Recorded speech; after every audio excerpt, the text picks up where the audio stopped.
Welcome to everyone. Bienvenue à tous. You are right now sitting in the chamber of the City Council of Paris for this workshop number 4, of course, on promoting inclusive growth, but now we'll be talking about fighting climate change and promoting inclusive growth in cities. I am Patrick Krugman, Deputy Mayor of Paris, in charge of international affairs. I will co-chair this session with my friend Mark Watts, who is Executive Director of C40. As you already noticed, we are a bit late on our program, so I will kindly request all of the participants or the attendants to be very short and to keep in the timeline that we fixed together. So we'll speak in this session, and we have the pleasure to have Edgar Mora Altamirano, Mayor of Curitabat. I don't want to misspell any of your titles or names. Notre chère amie Rose Christiane Osukarapanda, la maire de Libreville. Tony Vasquez, Mayor of Santa Monica. Basilio Horta, Mayor of Sintra. Miguel Sangalang, Executive Officer for Budget and Innovation in Los Angeles. Dr. Peter Sgivary, Senior Advisor at the City of Budapest. As a discussant, we will have Virginie Marchal, Senior Policy Analyst at OECD. Our rapporteur will be Lamia Kamal-Shawi, Director, Center for Entrepreneurship, SMEs, Local Development and Tourism at OECD, Lamia, and we'll have final remarks by our Ambassador Duquesne at OECD, if you allow. So just a few words, because both for Mayor Hidalgo and I, we think that this session is critical because it's critical work for all mayors. We hear all over the world, all the year during, that it's hard to make the case for climate action in our cities at a time when issues of inequality are so prevalent. People often think that climate actions are in conflict with issues of poverty, failing health, unemployment, or at least less important. At a time when so many people are suffering and the gap between rich and poor is growing, inclusive climate action can achieve multiple goals, helping our cities reach their climate goals, but also raising the quality of life for our constituents. Getting broad support for our climate actions can only happen by engaging all citizens at the beginning of the work, and this new program helps us to do that. As the incoming chair to C40, Mayor Hidalgo is very excited to launch this new effort, which will make C40 even more responsive to the immediate needs of mayors across the world. As I would say in French, le défi climatique, c'est ce que dit la maire de Paris, est le plus grand défi de notre génération parce que c'est celui qui conditionne tous les autres, y compris bien sûr la croissance inclusive. You have all received a background note which provides deeper framing of the topic, and we have suggested a few questions to guide discussion up on the screen. I hope you'll see it. If not, I will take it through. I encourage all of you today, Mayor and participants in the audience, to help focus our discussions on the solutions, not just the challenges. Now I leave the floor to Mark Watts to briefly outline the structure of this discussion. Thank you very much, Patrick. So I'm Mark Watts from the C40. We're a climate change organisation, but very excited to participate in this session, as Patrick has outlined, because we believe it's impossible to tackle climate change without also tackling inequality. And indeed, in the structure of this session, what we will hear from our distinguished panel of mayors in a moment, we've asked them all to share with us one innovative way in which they are addressing climate change and inequality in tandem. After we've heard from our mayors, who've all been asked to speak incredibly briefly for 2 minutes to answer that question, There'll then be a discussion which will be kicked off with reactions and questions from our discussant, and then later the rapporteur for this session will report back in the closing plenary session when we all go back into the main hall. So, without more ado, it's my great pleasure to introduce our first speaker, Mayor Horta of Sintra.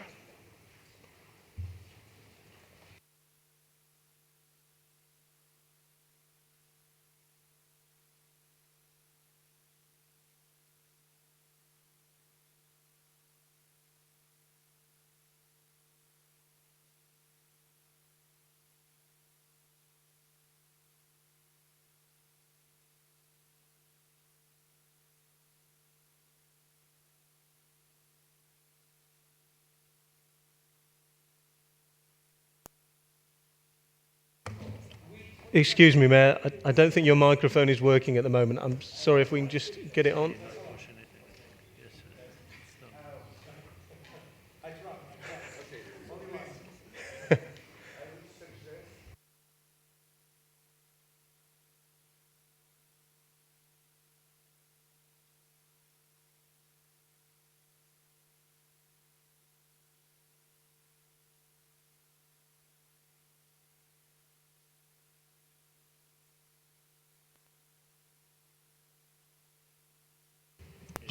This one? Okay, very much.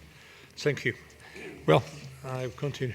I say that in Sintra we have more than 400,000 people with us in Sintra, and we have 325 kilometers. And so it's a big municipality, we have a lot of problems, and one of these problems is climate change.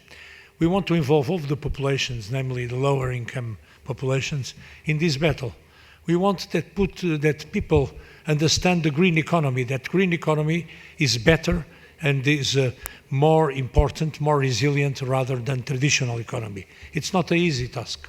It's not an easy task, but we must involve all the people, and because I think is the most important problem that the world faces in this moment is climate change.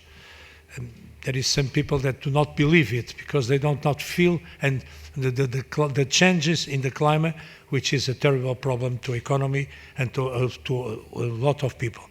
So Sintra, we have joined the Climate Adapt with 28 municipalities. We have signed the Municipalities Covenant, and we are obliged to decrease CO2 in 40% till 2030. So I think that this is quite important, and we take very serious this challenge. In the same time, we are supporting private investments and also public investments. The municipality made this kind of investment in eolic energy, in wind energy, in solar energy. We have a lot of sun with us, and also in solar energy, wind, solar, and electric energy. And we are doing a lot of good investments in Sintra. So I think that this is our job, and since the first moment till the last moment, we will do with our people this fight against climate change. Thank you very much. Thank you so much, Mayor. Incredibly succinct. Thank you very much. And we move now to my right, to Mayor Asuka Raponda of Libreville.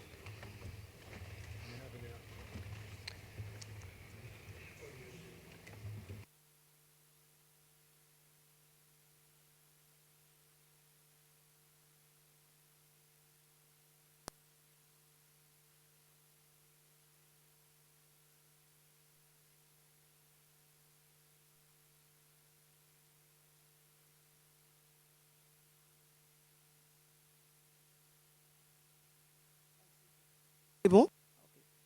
Je vous remercie. Lutter contre le changement climatique et les inégalités sociales est une tâche qui nous paraît pas très aisée pour nous qui sommes responsables de ville. Dans ma ville, j'en parle dans la mesure où tout est encore centralisé au niveau de l'État central. Mais toutefois, au-delà de cet état de fait et conscient justement des changements climatiques et de la montée des inégalités sociales dans mon pays, et notamment dans ma ville, dû justement à un taux de flux des populations qui arrivent, comme je l'ai dit ce matin, de l'intérieur comme de l'extérieur du pays, la ville de Libreville a mis un vaste programme qui consiste à améliorer justement l'environnement urbain de notre ville. Il s'agit de quoi exactement? Pour nous, c'est une approche novatrice dans la mesure où nous avons trouvé une ville dans un état qui n'était pas très propre d'un point de vue hygiénique, puisqu'il y avait des poubelles partout, il y avait des herbes pratiquement au niveau des zones miroirs. Qu'est-ce qu'on a fait? On a fait un programme de végétalisation de toute la ville, en plantant plusieurs palmiers royaux dans toute la ville. Nous avons également essayé de planter, de construire des massifs fleuris, justement pour lutter contre le changement climatique. Nous avons également mis en place un système de collecte des ordures qui est très organisé, très régulier, qui a désengorgé carrément la capitale de toutes les ordures qui jonchaient avant que nous arrivions en 2014. Nous avons également mis un système de désherbage de la ville, surtout au niveau des bassins versants, qui, de manière générale, lorsqu'il y avait des pluies, vous savez que mon pays, c'est un pays équatorial où il pleut beaucoup, et les populations dans les civismes jetaient les saletés dans les bassins versants. On a mis un programme justement de désengorger ces bassins versants-là. Et pour montrer la simultanéité avec la lutte contre l'inégalité sociale, qu'est-ce qu'on a eu à faire? On a eu à contracter avec des PME, des très petites et moyennes entreprises qui étaient en mal de travail et qui n'avaient même pas de numéro d'identification fiscale. On leur a dit, allez-y vous faire immatriculer au niveau des services fiscaux, vous aurez un contrat avec nous. C'est vrai qu'on a lancé un appel d'offres restreint. Ils ont eu son travail. On l'a exigé de pouvoir embaucher des populations, c'est-à-dire des hommes, des femmes et des enfants en âge de travailler qui étaient au chômage et qui avaient la capacité justement de pouvoir travailler dans le planting, travailler dans la collecte des ordures, travailler également dans le désherbage. Qu'est-ce que ça signifie? Ça signifie qu'en même temps, on arrivait à lutter contre le changement climatique à cause du fait que j'ai même dépassé mon temps, mais on a créé du travail pour ces populations-là. On a réduit les inégalités. Je vous remercie. Ça va très vite, 2 minutes. Hein. Et pourtant, je parle vite. Hein.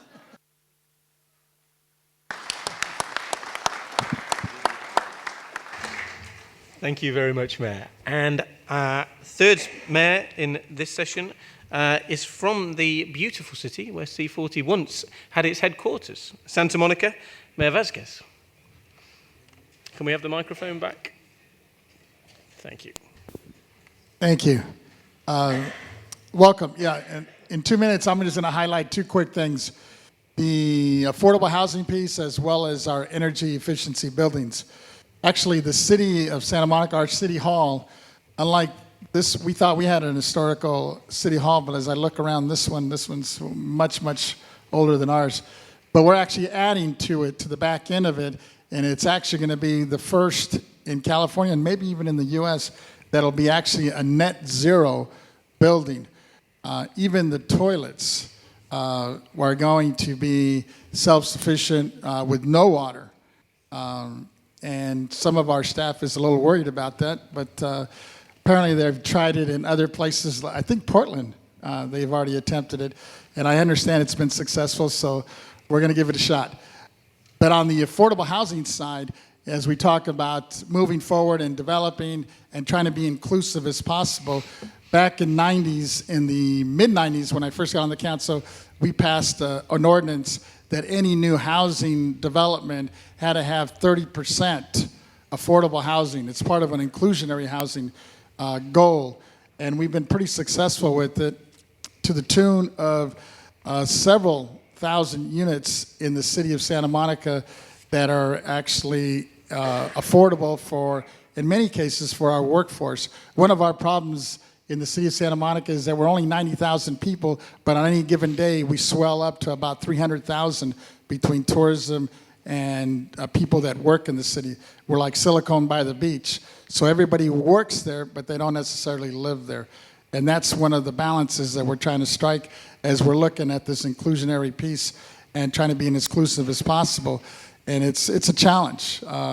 And we just brought in terms of mobility, we finally brought a train, a light rail that actually takes you from downtown LA straight down to the beach. And that's actually making it a little bit more affordable for especially the workforce, because we have a lot of people in the service industry that now could literally jump on the train, especially if they live in the downtown area where housing is a little bit more affordable. Thank you very much. Thank you, Mayor, for your intervention and for keeping the time. So I would kindly ask the following speakers to keep their comments into the 2 minutes allowed. So I would now invite Mayor Mora Altamirano of Croydabad to to take the floor, please.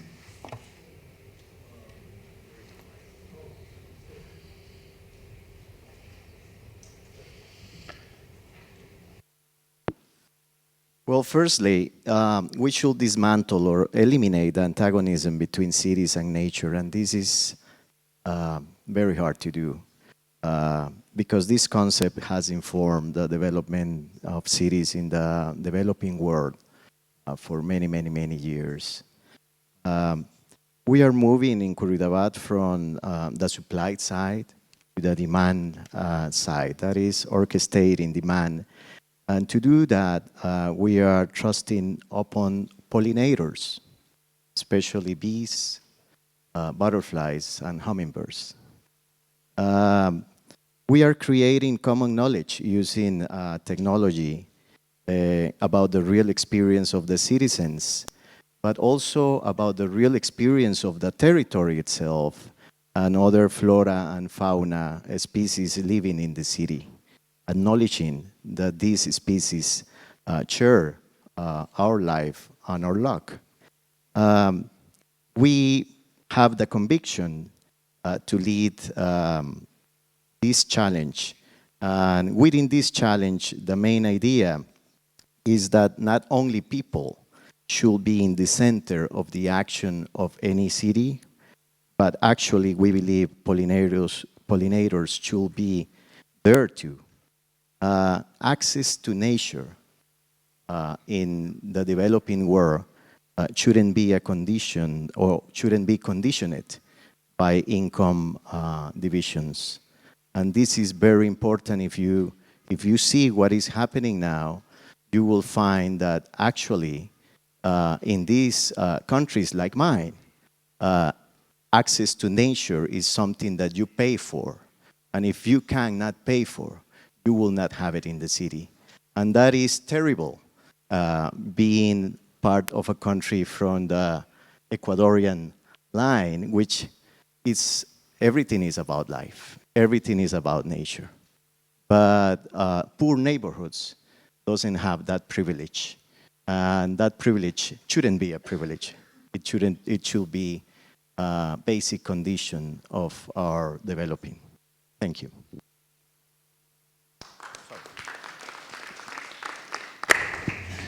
Thank you, Mayor. We'll now give the floor to Miguel Sangalong from Los Angeles. Hello there. First of all, I'd like to start off giving a little bit of context, saying that I think the Mayor Garcetti for Los Angeles believes 100% that Mayor Hidalgo was right this morning in saying it starts with the environment. For Los Angeles, what we've done is actually strengthened it a little bit by adding equity and the economy to our sustainable city plan. And that's really the thing that's crafting the policies and the actions that the larger city government has been pursuing. So that's been that's been enabling for us in order to get to a point where we've actually instilled within the city the use of essentially, I'm trying to figure out how to explain food stamps, but essentially food stamps are coupons for low-income communities to actually buy food. And so those have been kind of the guiding principle. I think on the more innovative side, what Los Angeles has been doing has been incorporating more design thinking into its programs and to its services. And that's led to a redesign of its business portal, which takes it away from the siloed business of business as usual of government to the more focus on the end user, making it so that people in Los Angeles can start, grow, and sustain their businesses, and also figure out how to get the resources that they need in order to the resources and rebates that they have available to them. Lastly, I think I would like to say that this is quite exciting. Being from Los Angeles, I'm going to share that my favorite movie is Jurassic Park, and I think that this whole thing has been that mesmerizing and also that frightening because it's such a big idea. So thank you.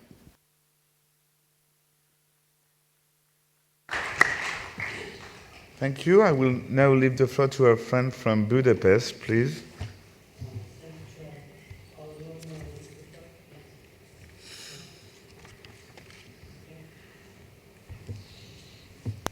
Thank you, Chair. Our Lord Mayor, Mr. István Tarlós, is one of the founder of the champion mayors of the OECD. but he couldn't afford to take part in that meeting because it's required by the Hungarian law and a decision of the assembly. It will be seated the next December. However, this political engagement on behalf of the city leadership is very clear. We are supporting the action plan, and we are the member of not only the Covenant of Mayors, however, the Compact of Mayors. And as up, we will be joining the new Global Covenant of Mayors for Climate and Energy since January 1st of 2017. And we are also a member of the ICLEI, and therefore, regarding the guiding questions, we are using the sustainable public procurement issues, and therefore is very important for the standardization of the public procurement effects. It means contractors should work out and present innovative solutions regarding energy saving, furthermore green and sustainability aspects. It means it will be used in the lighting, in the transportation and housing sectors. And the second is a very important tools for us under the umbrella of the climate KIC.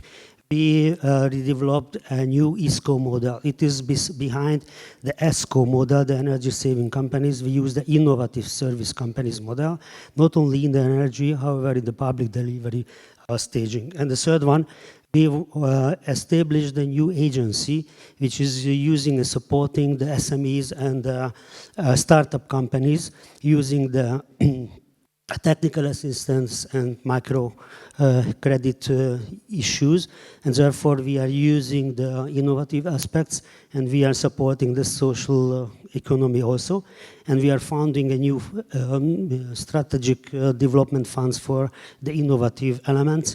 It is the combination of the risk capital and the seed money, and it could be help for the sustainable and inclusive growth. Thank you so much.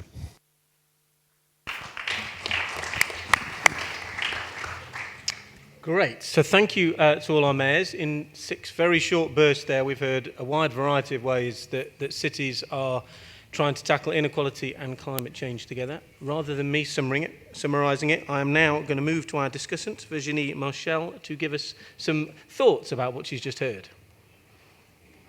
Bonjour, merci beaucoup de me donner la parole. Donc Virginie Marchal de l'OCDE. En général, à l'OCDE, on a tendance à conseiller les gouvernements nationaux.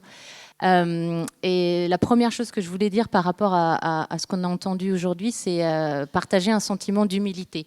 Dans le sens où on voit que ce qui se passe dans les villes sont un vrai laboratoire d'idées pour essayer d'assembler les agendas à la fois climatiques et les agendas liés à des villes d'une croissance plus inclusive. Donc je voudrais déjà remercier les intervenants d'avoir partagé ces idées innovantes. Après, à quoi les institutions comme le CDE peuvent servir, c'est peut-être de structurer un peu la réflexion et les pensées, d'essayer de voir comment on peut vous aider ou on peut aider les gouvernements nationaux à vous aider justement à mener ce genre d'initiative. Et ici, je voudrais juste partager le fruit de notre réflexion. Quand on parle de croissance inclusive et de croissance verte, on a tendance souvent quand même à opposer les deux agendas. Il y a un agenda qui a des bénéfices court terme évidents et un autre agenda, l'agenda climatique, qui va au-delà des mandats électoraux et qui va au-delà du temps qu'on est capable de prendre en compte dans nos modèles de société.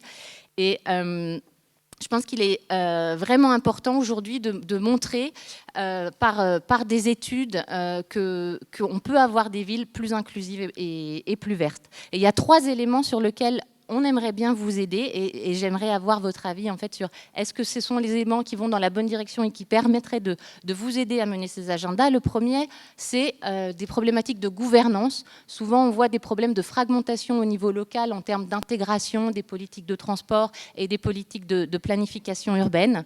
Et partager les bonnes expériences sur comment faire face à ces barrières pourrait être une première piste intéressante de réflexion. Le deuxième aspect dont on n'a pas trop parlé aujourd'hui, c'est l'aspect de la finance. Vous êtes les mieux placés à prendre certaines décisions en termes d'infrastructures, mais souvent l'accès à la finance et au financement est un obstacle. Donc comment identifier les barrières qui vous empêchent justement de mettre en œuvre au niveau local des politiques et d'avoir accès aux marchés financiers internationaux, par exemple. Et le troisième et dernier point, je vois mon carton rouge, c'est autour des capacités. Bien sûr, l'agenda climatique et l'agenda social demandent des capacités et des connaissances qui sont différentes. Et nous aimerions bien vous aider à avoir accès à des données ou éduquer vos collaborateurs afin de prendre les bonnes décisions dans l'avenir. Thank you, Virginie. And before I throw it open to the room, because we will have some time for question and discussion, first I'm going to invite Pierre Duquesne, the Ambassador and Permanent Representative of France to the OECD, to share his reflections on what we've all heard. Merci beaucoup. Je comprends simplement le deuxième représentant d'un État, après mon collègue américain intervenir, mais je parle aussi en tant que président du Centre de développement de l'OCDE, une institution un peu étrange puisqu'elle regroupe 51 pays, dont 24 non membres de l'OCDE, dont un certain nombre de pays pauvres et émergents.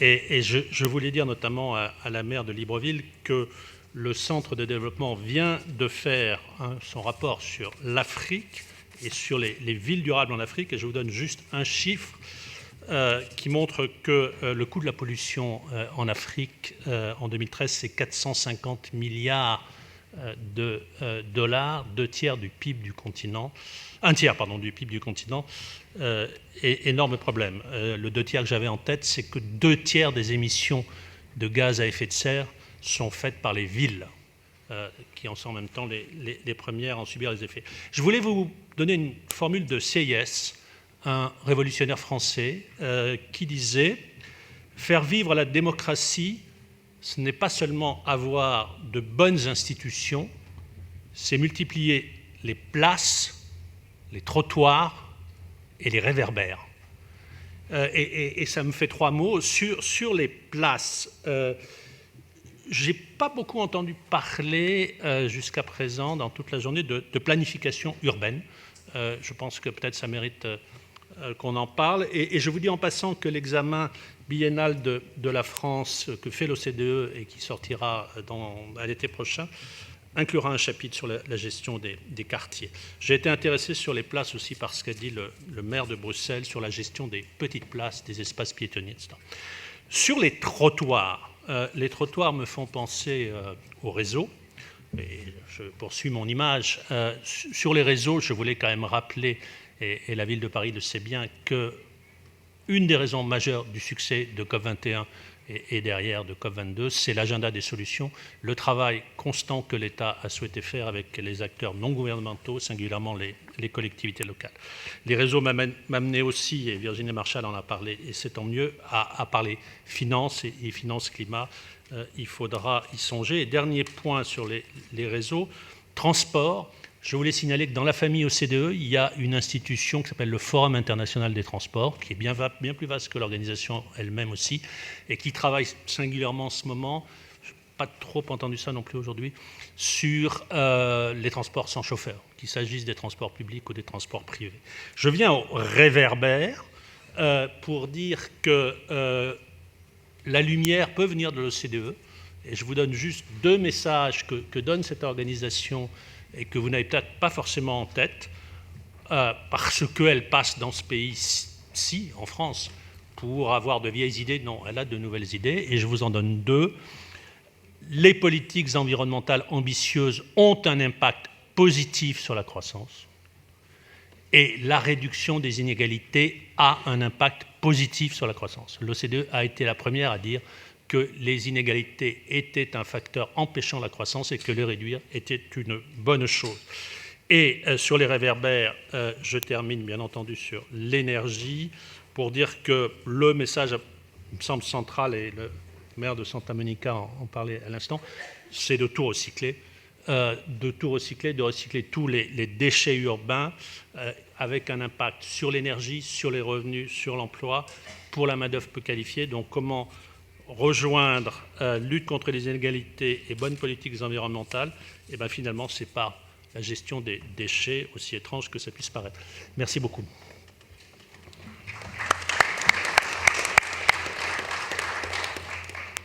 Wonderful, thank you. And because our panel have been so succinct and to the point, we do have 10 or 15 minutes for a chance for questions or contributions from the floor. I just ask if you can please keep your comments as short and to the point as all of the panel. Who would like to go first? Looking around this vast room. With no hands going up. Gentleman at the back, and I believe you all have a microphone on your desk. I hope so. Patrick will tell us if not.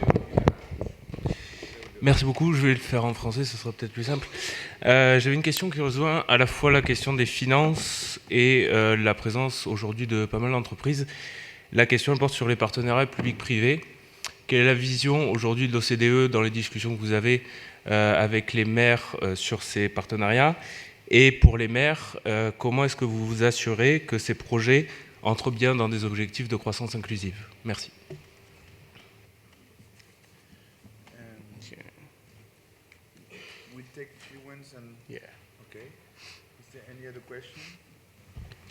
Je vais poursuivre. Okay. Je vais juste poursuivre sur la question des finances pour savoir si les villes qui sont ici ont mis en place un suivi budgétaire précis avec des indicateurs sur les politiques qu'ils mènent en faveur de la croissance inclusive.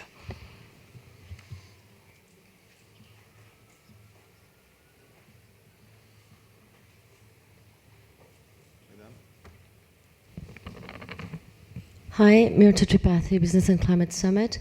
My question to all cities, generally you are big consumers of massive amounts of energy that generally is centralized, requires to be centralized because of the amount of it that you need. What is your weight in conversation with the states and the governments of your own countries regarding the energy policy that you are the customers of?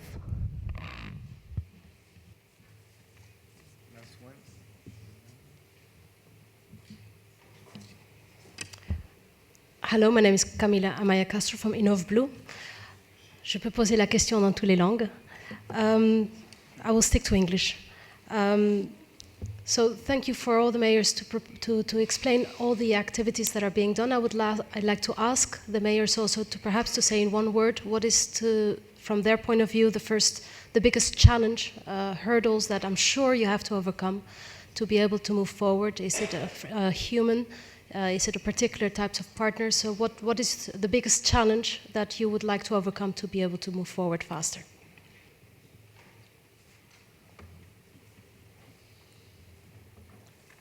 So if we take those, oh, I can see one more hand. Let's take one more and then we'll take them as a set. Gentleman here, please.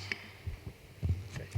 Bonjour, je suis le maire de Casablanca, Maroc, et à côté de moi le maire de Marrakech. Marrakech qui a abrité la semaine dernière la COP 22, c'est un événement international. Bien sûr, le sujet de cet atelier converge directement avec les recommandations qu'on a eues à Marrakech. Et à Marrakech, nous avons organisé un sommet mondial des élus locaux.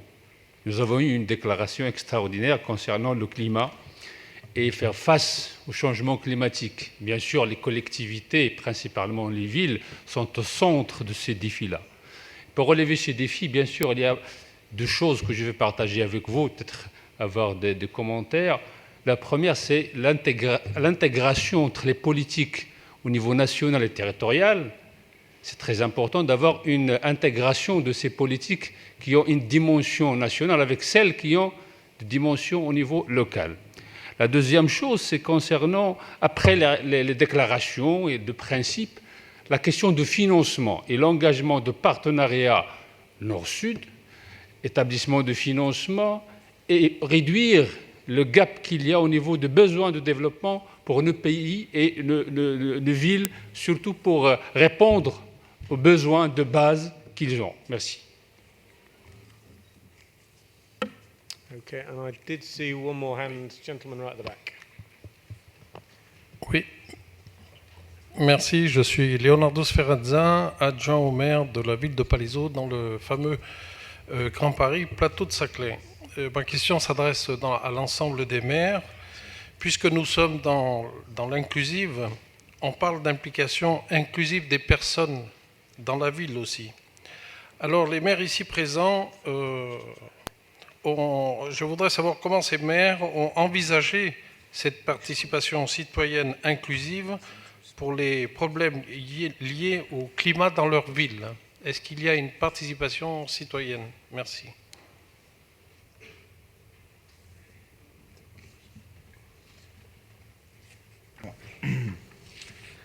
Ce que je proposerais, c'est peut-être que nous partions ici de savoir parmi les panélistes lesquels veulent répondre à une des questions qui nous a été adressée collectivement.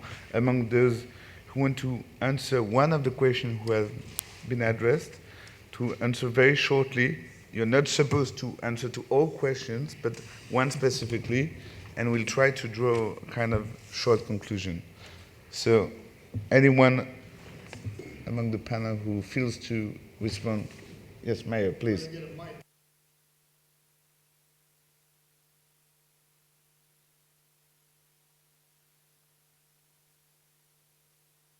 Hello. I think it was the young lady up in front here that was asking about what is one of the major things that you would like to solve. For us, we're actually trying to close a municipal airport, which is one of our biggest polluters in the city, and it sits right in a very residential area. Not only a polluter, but very unsafe. And actually, I see such an international audience here. If you all would weigh into our FAA, our federal folks, because they're fighting us. We have like 6 lawsuits pending in this effort to try to close it down. That would be a huge thing for us moving forward. And then I guess the other one I touch on real quick is on the inclusionary piece. I think somebody up in the top asked. One of the things we've been pushing for, many cities, especially in very high affluent areas, are going through this whole gentrification. And as a result of that, one of the things that we've been doing is we've been pushing not only housing developments, but even mixed-use projects and hotels that are trying to develop in the city, that they include affordable housing in their projects as they come before us. Thank you. May I ask kindly to Mayor Horta to give his remarks as Merci bien. Bon, je dois répondre, je voulais bien, à 2 questions qui sont très intéressantes. La première, c'était quel est le grand défi qu'on a chez moi, à Sintra. Le grand défi, c'est que les ordures de les démolitions soient mettre dans les sites qui sont respectés. Parce que certaines fois, les gens ils ne sont pas suffisamment éduqués. Et là, ça, c'est le deuxième grand défi. C'est dans l'école qu'on doit mettre l'éducation et on doit mettre tout la priorité pour l'éducation sur le climat et sur l'environnement. Et certaines fois, cette éducation, elle n'est pas présente dans les gens. Et la qualité de vivre, ça s'est endommagé pour ce type d'attitude. Le deuxième, c'est la participation citoyenne sur le domaine de l'énergie et de la lutte contre le changement du climat. Je crois, chez moi, ce n'est pas suffisant. Ce n'est pas suffisant. Il y a des associations et des associations qui font une lutte serrée. Et certaines fois, c'est difficile de parler avec elles, même dans la gestion de la mairie. Mais toujours, on a pris quelque chose avec elles et nous sommes toujours prêts à supporter, à aider ces types d'associations. Mais ce n'est pas, à mon avis, suffisant. Quant au problème de financement, je crois que c'est un problème important, surtout sur le domaine des transports. Je crois qu'on doit faire des investissements importants sur le domaine des transports, sur le changement pour l'énergie électrique et aussi pour le matériel qui circule. Certaines fois, chez nous, la condition de la circulation pour les personnes ne sont pas les meilleures. Alors il faut faire, comment je peux dire, une mentalité qui n'est pas même dans la municipalité ou même dans les pays. Je crois qu'il faut une mentalité supranationale pour envisager ce problème d'une forme coordonnée et avec des mesures qu'on peut adopter. Et c'est pour ça que je dis le climat adapt et le convenant des maires sont des instruments pour nous très importants pour suivre, n'est-ce pas, un programme et pour s'engager dans des mesures concrètes pour la lutte contre le changement du climat. Merci. Merci beaucoup. Peut-être une remarque supplémentaire de Monsieur l'ambassadeur Duquesne qui va répondre, je crois, à la question entre finance et climat qui nous ont été adressées par Monsieur le maire de Casablanca.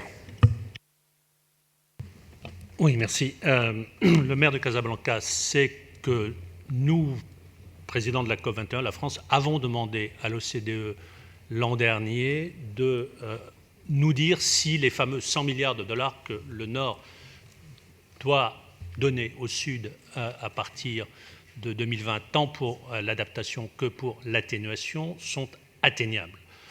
L'organisation a fait ce travail l'an dernier, elle a refait cette année, elle arrive à la conclusion que 67 milliards de dollars de finances publiques, qu'elles soient bilatérales ou multilatérales, sont possibles en 2020. La finance privée est attendue aussi, et énormément sous diverses hypothèses, je vous en fais grâce, on est aux 100 milliards. Mais pas de finance privée, pas d'investissement sans marché, et pas de marché sans prix. Quel prix? Le prix du carbone. Donc, pour atteindre les 100 milliards, on peut espérer un bon effet de levier entre la finance publique et la finance privée, mais il faudra certainement aussi, et nous souhaitons que l'organisation, avec d'autres, avec la Banque mondiale, travaille sur le sujet, que l'on fixe un prix au carbone. Merci. Maybe some remarks or comments from our friend from first Budapest and Los Angeles? Okay. Thank you, Chair. First of all, about the multi-level governance, we are speaking instead of the multi-level governance many times vertical and horizontal governance issues. It means, for example, the energy. Okay, it belongs to the national government. However, we have an own energy strategy. We want to create an energy agency which is declared, okay, there is a regional and local energy market. Therefore, we want to establish a new energy stock exchange, including energy saving issues. And the other one is we have some patterns for the vertical and horizontal partnership and governance under the umbrella of the Danube strategy, because it's a very important element, and therefore I try to explain it's a very important element how we could explain not only the national and regional, but the local issues, because we focusing on the networking between the regions and cities under the umbrella of the Danube strategy of the EU regarding the urban agenda, focusing on energy, transportation, and housing issues. And last but not least, about the financing. I have declared and I have mentioned we want to establish a new urban development fund. It will be an umbrella fund, which could be used for the SMEs, for the startup, and it could be used for the PPP issues, and it could be used for the innovative and energy issues. And last but not least, I remembered you, we are using the sustainable and innovative public procurement. It's also it's very important element for the financing issue in the other side. There was a question on public engagement, and I think what I'd like to reiterate that the ambassador had said quite eloquently is that the structure itself actually does matter, and I'd like to emphasize that design and design thinking, both for the hard infrastructure and the soft services, definitely matter in order for greater adoption throughout the cities. Just for example, for Los Angeles, we had an ordinance called the Rent Stabilization Ordinance, and it was one of the most powerful tools that we had in order to prevent residential displacement. It was underutilized. We went through an entire revamp of that and also invited the community members to actually comment on how it's being used. Now we actually doubled the number of calls and complaints, although we have to address the complaints now. But clearly there's been an uptick on how the program has been subscribed to, and that's one way where we're actually making sure that people don't just get kicked out of their homes. And then finally, I think I'd say that along a common thread through all of this, I think, is the communication for how we're conveying all of this information that we do have, and also explaining that to the rest of the employees that we have as governments. For Los Angeles, we have 40,000 employees that work for us, and that is our front line in order to try and affect some of these changes. And they're the people that are interacting day to day in order to help either direct or service the residents themselves.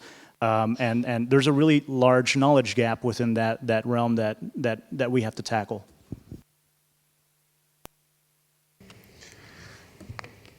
Thank you. Please.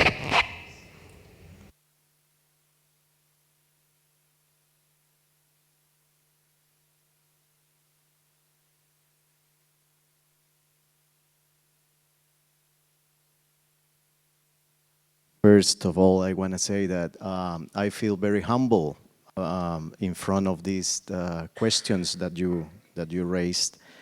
I wanna say that maybe there is a PP scheme that we should explore further and further, which is the one that my colleague from Casablanca just raised up, which is public-public cooperation. And when I say this, is because I'm aware that legal competences and actual capacities might not come together per se. The one institution that has the capacity to do good for the citizens should be the one taking action. But this also raises another problem, which is not all cities have installed capacity within them.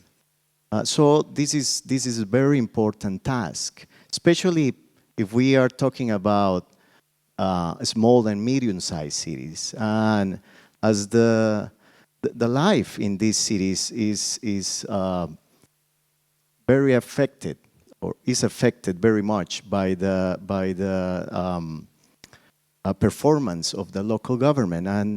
And as I speak, I'm thinking about United States and the outcome of that recent election. Small and medium-sized cities are not living in a bubble. They are living a real life, which is not always the one that we think when we live in a bubble. And I will say that I do govern a city that has a lot of privilege if I compare that city with others. So what I want to say is that it's very, very important to create conditions to share knowledge, research, and capacity among medium-sized and small cities, because all the intelligentsia of the cities and the way cities should be governed is coming nowadays from big cities, from metropolitan cities. And sometimes those examples, even if they are pretty good, are not the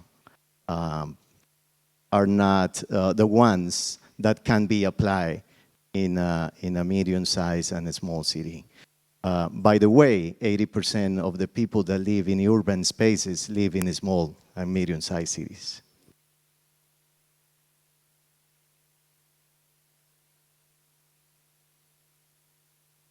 Je vous remercie. Je vais réagir par rapport à la question relative justement au suivi budgétaire inclusif et à la participation justement des citoyens. Vous savez, la proximité que nous avions avec les populations nous commande à prévoir des budgets avec des projets plus ou moins inclusifs et des actions inclusives qui touchent les populations les plus défavorisées. Et ce que nous faisons au niveau de Libreville, c'est vrai que nous n'avons pas de gros budget, mais nous faisons l'effort compte tenu du fait qu'il y a beaucoup d'inégalités quand même et que la capitale engorge la plupart des populations qui sont, si je puis m'exprimer ici, qui n'arrivent pas à se prendre en charge et généralement ils arrivent de l'intérieur du pays.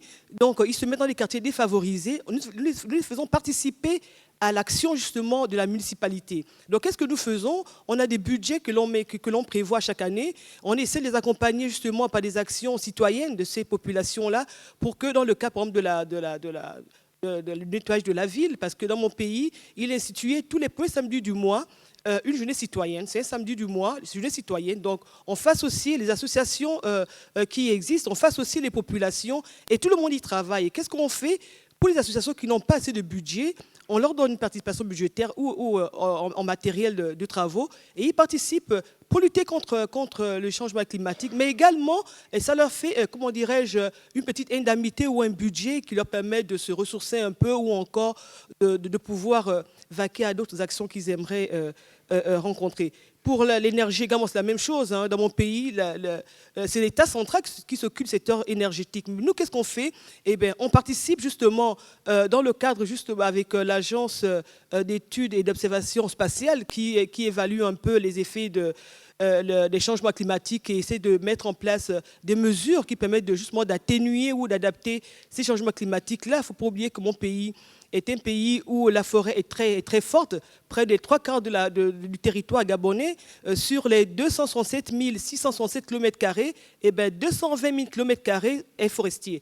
Et donc, au niveau du Gabon, et mon président l'a encore appelé à la COP22, le président Ali Bongo Ondimba, il y a justement une dimension inclusive très forte puisque la gestion et la protection du patrimoine forestier est une initiative très innovante, non seulement qui met l'action inclusive des populations sur le plan économique et social, mais également sur la préservation justement de notre environnement. Et on a une réserve très importante en matière de carbone.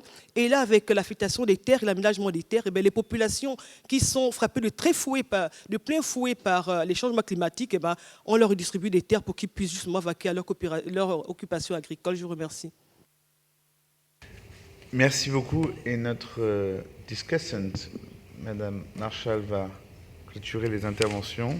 Oui, très court. s'il vous plaît. Ouais, très court. Je voulais juste répondre à la première question qui a été posée, qui était en fait sur les partenariats publics-privés. Je crois qu'on est tous conscients que, vu l'ampleur du changement climatique et même des défis en termes de déficit d'infrastructures, il va falloir mobiliser de l'argent public et de l'argent privé pour faire face à ça. Et la puissance publique toute seule ne va pas y arriver. Il y a eu beaucoup de débats et de controverses sur les partenariats publics-privés. À l'OCDE, on n'a pas de religion dessus, entre guillemets, dans le sens où de temps en temps, c'est un bon outil. Mais il faut le mettre en œuvre avec une liste de règles qui permettent d'avoir une bonne gouvernance, de la transparence, de limiter la corruption quand il peut y avoir des risques. Donc c'est vraiment un moyen plutôt qu'une fin en soi, ce partenariat public-privé. Mais il y a beaucoup d'autres moyens d'impliquer le secteur privé que par ces partenariats qui demandent beaucoup de capacité au niveau local, justement. Et c'est vrai que c'est un obstacle qui a été soulevé par les autres intervenants. Ça peut être le développement d'outils financiers innovants, comme les obligations vertes qui permettent au secteur privé d'investir dans des projets plutôt verts et bas carbone. Et le dernier sur lequel je voudrais insister et qui a été mentionné par quelques-uns de nos intervenants aujourd'hui, c'est le pouvoir de la commande publique. Public procurement. Ça représente presque 25% du budget des États dans les pays de l'OCDE. Et si on arrivait à faire en sorte qu'il y ait des guides ou des critères qui poussent justement la puissance publique à investir dans les projets qui sont le meilleur pour le climat et pas uniquement dans ceux qui donnent les meilleurs résultats financiers dans l'immédiat et dans le court terme sans prendre en compte les conséquences environnementales, on ferait des progrès vraiment très importants dans cet agenda. Merci à tous. Je clôturerai en rappelant que nous avions initié avant la COP21 une initiative extrêmement importante au niveau des villes européennes pour grouper la commande publique des villes européennes vers des achats collectifs qui soient efficaces et efficients en matière d'action climatique. C'est une initiative intégrée qui est, je crois, sans commune mesure à ce stade. Et je finirai surtout cette session en remerciant chacune et chacun des intervenants. Lamia Kamal-Chaoui va rapporter notre discussion dans la session plénière un peu plus tard. Et en guise de conclusion très hâtive et très synthétique, vous permettrez juste d'observer finalement, après vous avoir tous entendus, que ceux qui voudront prioriser l'action climatique au détriment de la croissance inclusive ou la croissance inclusive au détriment de l'action climatique échoueront probablement sur les deux tableaux. C'est en tout cas la conclusion que je dresse. Et je vous invite à rejoindre la session suivante ainsi que le reste de notre conférence sur la croissance inclusive. Merci à tous.